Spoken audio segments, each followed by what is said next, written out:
Have you ever sat down to check your emails and then look up and realize it's been 3 hours? Or maybe you set like a plan for the day, right? You've got it all mapped out. But when you finally check the clock, it's 5 p.m. and your to do list is completely untouched. What if I told you it's not poor time management? It's actually how your brain experiences time. In today's episode, I'm going to reveal the hidden reason ADHD entrepreneurs like us struggle with time, and I'll give you the exact strategies that I recommend for you to turn chaos into control. Let's get started.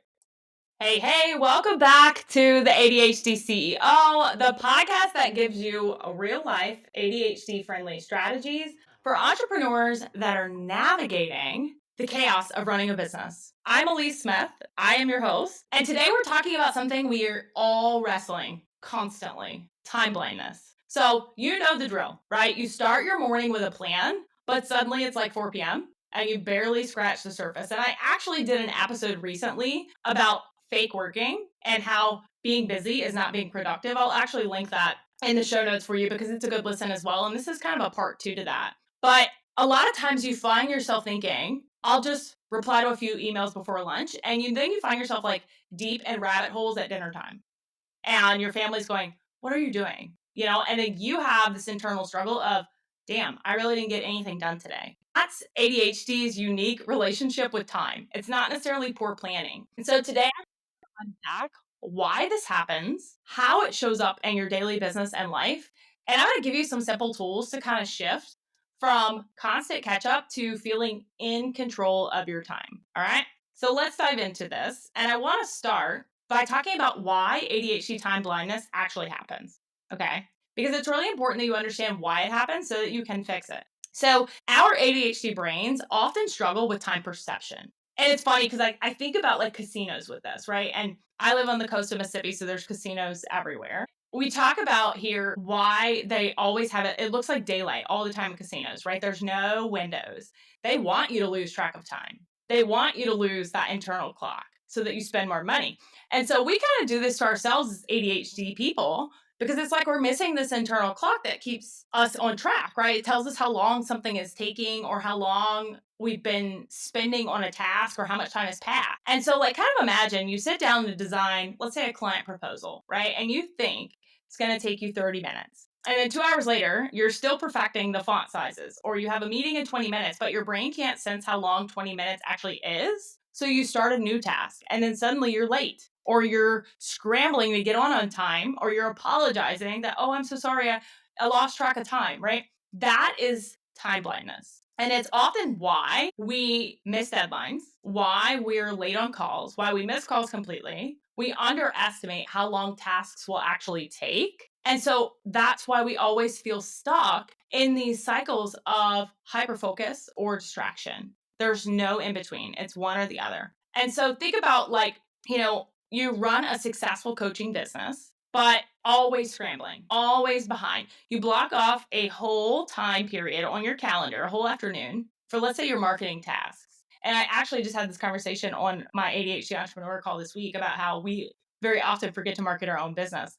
But then we get sidetracked on optimizing one social media post. And so then when the day ends, you are behind. You feel frustrated. You're angry with yourself. You start having this imposter syndrome, which I just talked about last week. So make sure you plug into last week's episode. But you're frustrating. You start doubting yourself because of that loss of time. And so this shows up in your day in a lot of ways.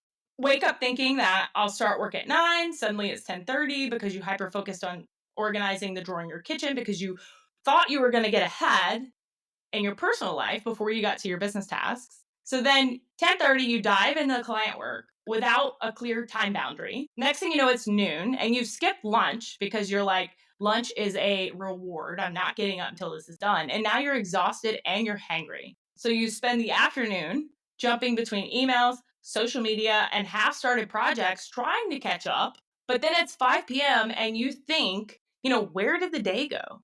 I didn't finish one thing. I didn't scratch anything off my to-do list. If anything, I added 20 more things.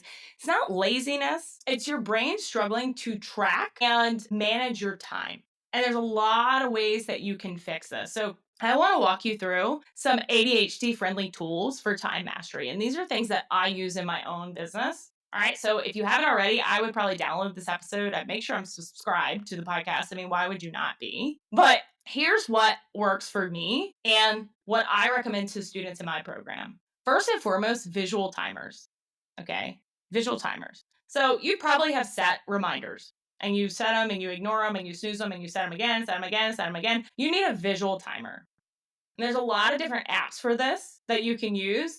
There's even one you can actually put on like one of your desk screens. But seeing time slip away helps your brain recalibrate. I personally have an Alexa Echo Show. Hopefully she doesn't start talking right here on my desk at all times. And so I can look over and see how much is left on that timer. But you are a visual person. You need visual reminders. And so that's why you snooze the reminders on your phone, use the reminders on your regular apps because they're not visual. Next, blocking with colors. So instead of trying to get a planner and assign blocks of time to specific tasks, use color codes. Blue for client work, red for admin, green for breaks. I have a very unique way of blocking my time because typical time blocking doesn't work for ADHD people. But I teach all about this inside my academy. I actually give my students like my actual schedule and how I do this. But colors allow me to glance at it really quickly and see what's next. And again, I have a very unique way of blocking time, not based on to-dos, but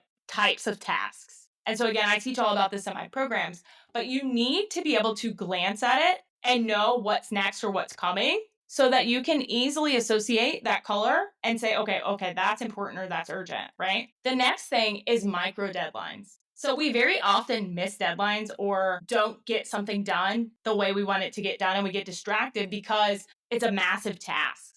So we're already overwhelmed before we start. And so instead of doing like, I'm going to work on my website for, 30 minutes, or I'm going to work on my website from 12 to 2, break that task down into small sections and have micro deadlines for each piece of that. So I just had a student that's working on a funnel for a new product she's got coming out. And so this funnel is 4 pages long. And so we broke it down into, okay, we've got the opt-in page, the sales page, the upsell page, the thank you page, right? And funnels usually scare the hell out of ADHD entrepreneurs. But we talked about micro deadlines. So by Tuesday, let's have the opt-in page done. By Wednesday, let's have this done. By Thursday, let's have this done. And I challenge you to set a 30-minute timer just to update one section or just to create one section. That way you don't spiral and rabbit hole. And we know that as ADHD people, we need deadlines. We need that dopamine, even if it's a fake deadline. But having micro deadlines allows you to ensure that you get more done. And it also allows you to make sure that you're staying on task. Because if I set a 30-minute timer just to update one section and that timer is visual, it goes off, I'm like, oh God, I didn't get anything done. Let me get back on track. Versus blocking off 12 to 2 and you've wasted 4 hours realizing that you're not on task, okay? And the last piece of this is transition rituals. So build a cue in that tells your brain it's time to switch gears. And a lot of people have like certain playlists, maybe a walk, maybe moving to a different space. But transitions are hard. And even the average person, the neurotypical person, wastes a lot of time in transitions. I can't remember the exact number, but it was like you waste an hour and a half a day transitioning from one task to the other. That's why batching is so important and so much more productive than trying to do everything little by little because you're constantly switching hats. But I'll give you an example of this. So during school, my kids, I have a timer that goes off at 2 every day. They get off the bus 2:40-ish, but at 2. Because if it went off at 2:35 and I snoozed it, I've only got like 5 minutes to get ready, right? That's a transition. I need to get up. I need to go get their snacks, their drinks, get them ready, be prepared to get them off the bus. I need to stop what I'm doing with work.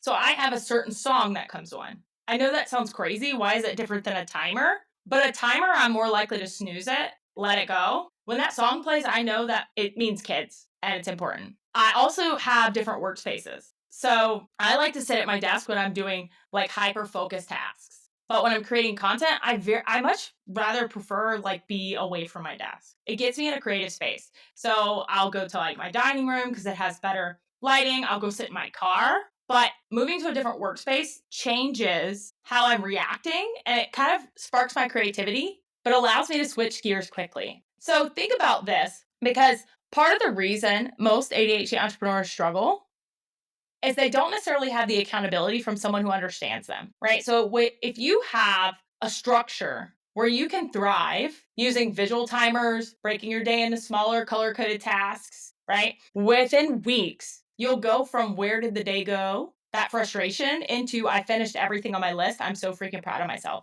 And so that's exactly why I created Unmasked, which is my free Telegram broadcast channel for ADHD entrepreneurs. I'll link that in the show notes for you if you want to jump in there. But being in a space of people who understand these struggles, I cannot tell you how important that is. Because if you cannot vocalize what you're struggling with and get feedback from people who are also struggling with it, if you're looking to those neurotypical standard productivity hacks, you're going to continue to struggle. Okay? So if this resonated with you, this podcast episode resonated with you, here's your action plan. First and foremost, I want you to follow my new IGO. I'll link that in the show notes as well. But inside there, I have daily ADHD friendly productivity tips that I give. Okay. I also want you to grab my new secret podcast episode. It came out on Memorial Day. It's brand new. Inside there, I share 3 mistakes keeping you from $10,000 a month right now. All right. So you can find it in the show notes. You can DM me bonus25 on IG and I'll get it to you either way.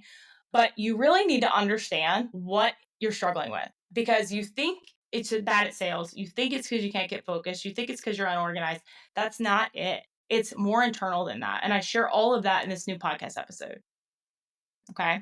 And last but not least, I am hosting the ADHD Income Accelerator Masterclass, brand new, just came out. It will be live in July. Yes, I know that's a while from now. But the truth is, if you can't learn how to master your time and prioritize effectively to build your business, to thrive with your brain, you're going to continue to stay frustrated until you burn out and quit. And so the masterclass is happening live in July. It's $7. $7 locking your spot, which is way less than your fancy coffee. And I'm going to teach you exactly how to build those systems in your business that are going to give you your time back and help you start seeing actual results for $7. I don't know how many times I can say that. So you've got this. You're not lazy. You're not bad at sales. You don't suck at sales. You're overwhelmed, overstimulated, and you need systems. Okay. So until next time, make it simple, make it social, make it awesome. I'll see you next week.